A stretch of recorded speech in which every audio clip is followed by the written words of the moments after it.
Estate, Sure. I would love to dump some information and questions on your audience so that they can best benefit themselves in this recession. Well, I think that was one of the last questions here, most recent question. So yes, let's go ahead and do it. Okay. What should you invest in any recession? In any recession? Yeah. I mean, I know for an inflationary market, you should invest in assets. In a recession, I don't know. I'm going to give you I'm part of a group of economists, and we talk and we share, and it's phenomenal. And we all agree, for the most part, unanimously, I think, on this one. I don't know if we vetted this one, but we all talk this way all the time. And we say you should invest in whatever the asset class was that was the epicenter of the previous recession. Of the previous recession? Yeah. So Okay. like 2008, the epicenter was mortgage-backed securities, so you should be investing in housing because that's what it affects, right? Mm-hmm. Now, a lot of people would be like, wait, what? This guy's dumb. He doesn't know what he's talking about. Well, so let's go back to 2008, okay? And let's say, well, what should you have invested in 2008? Well, the recession then was the dot-com boom of the 90s busting in 01. Mm-hmm.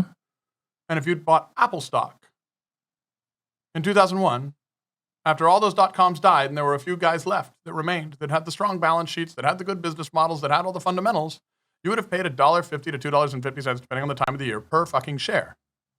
And I don't even know how many times it's split between now and then, but if you invested $1,000, what would you have, $1 million, $10 million? I'm not sure, but a lot. You'd have a lot. A disgusting amount of money. Yeah. And so if you invest in the thing that was the epicenter of the previous recession, going back through history. Previous or the beginning of the recession? Previous recession. Okay. So we should always, if we're economists, be looking at what is the epicenter of the recession that we're in. And I'm going to challenge your audience right now.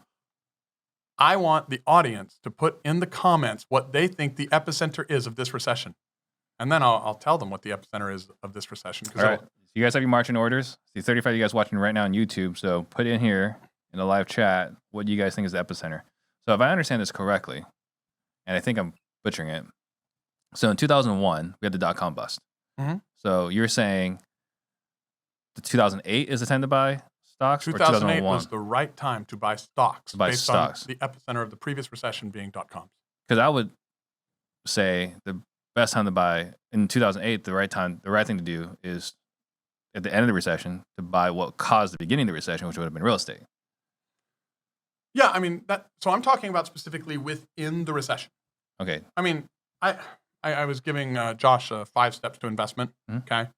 And the 5 steps to investment, this is another simple formula. Anybody who wants to be worth $100 million in the next 10, 20 years, follow this. Invest in your mindset and your coaching and your proximity until you have filled that bucket. 2, invest in your business. If you need a software, if you need an employee, do not go buy a fucking Bitcoin. Like, just get the software, get the employee, like, improve your business. It's the greatest hedge in any bad market, right? Step 3, real estate. Why? Inflation hedge, tax hedge, income benefits. I mean, it's win-win-win. There's 3 wins, okay? And that's not normal. Step 4, tax hedges. Like, if you can't control the real estate, invest in somebody else's multifamily syndication.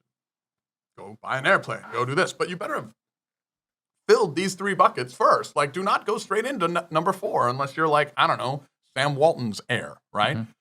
Step 5, all the other shit. That's where you have your NFTs and your Bitcoins and your stocks and all this stuff. So if you follow that formula when you're not in a recession, but in those times between a recession, based on the classical, definition of a recession, right. But in a recession, like specifically you should be investing in what was the epicenter of the one previously. Got it. And it's just an easy billionaire trick that one of my billionaire buddies said, and I listened, and I will tell you, I am stacking so much fucking shit with bedrooms right now. And do you know what my rents have been doing? Up. And by the way, I'm not doing it in LA, and I'm not doing it in New York. I'm not doing it somewhere where it's a market that has crazy up and downs. I'm doing it across Texas. So we got one brave soul, and their answer is pandemic. Pandemic was the epicenter. Nah. So so the epicenter. Printing money is the other answer. Nah, those are effect epicenters, not cause epicenters, guys. Very good guesses, though. Like, I like the guesses, and I love that you guys are participating. The epicenter of this recession was misinformation. Mm-hmm. Okay? It was 100% misinformation. We have learned how, with AI software, to hack the psychology of people. Right. Tell me in the last decade, people are not getting angrier at each other than they ever have. Oh, for sure. Without being at war. Mm-hmm. Now, if you go back to, and let me just give you some evidence on it. You go back to the initial Trump election, whether you liked him or hated him, he hired a company called Cambridge Analytica. Mm-hmm. Okay? Cambridge Analytica went and found 5,000 data points on every human being that was in the subject markets that they were working on. And they learned exactly what to do to trigger people and to encourage behaviors. Yeah. Going back to that 5 foundations of culture, oh fuck, there we are. And they learned how to engage and trigger people and get their emotions going, because then their EQ would cause behaviors when they couldn't maybe educate you to get your IQ to do it. Right. If intelligence quotient cannot be used, we will use emotional quotient and we will drive them. And so, since that happened, I remember the 2016 election. And I was like, how the fuck do I get my hands on that software? How do I get that? And let me tell you, everyone in corporate America did that too. Mm-hmm. And so we now have a new unregulated industry. Why do you think Elon Musk bought Twitter? We have a new unregulated industry that is starting to self-clean, with one of the wealthiest men on earth going and buying one to say, hey guys, F you, this is bullshit, this shouldn't be happening. Mm-hmm. And that's eventually going to get government regulation, this, that, and the other. It is not the right time to start investing in all those things, because we have to go through that downturn on this new industry as the government comes in and figures out who the winners and losers are going to be. And in our next recession, we should be investing in that. But for this current recession, you should all be investing in real estate. Yeah. So it sounds like then, if we're investing in misinformation, really it would be the social media and media companies. I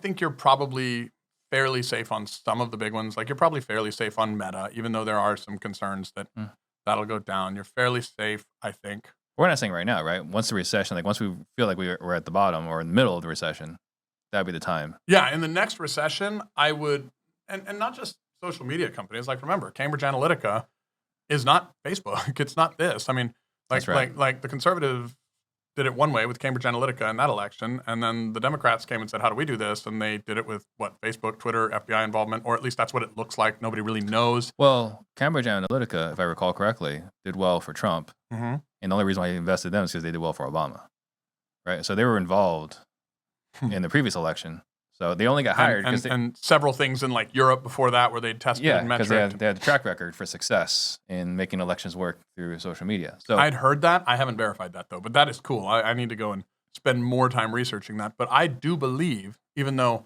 I don't think any economist out there has gone and put like that is famous has put their stamp on it. I believe this recession is caused by misinformation and AI technologies being leveraged to encourage behaviors, leveraging the 5 foundations of culture and 5,000 data points on people to force their behaviors through emotional quotient. And now it's not happening just from political parties. It's happening from political parties and large companies and Wall Street companies and anybody who wants you to buy their stuff. right. Well, the marketers have definitely done Driving people. brilliant job of this. Yeah.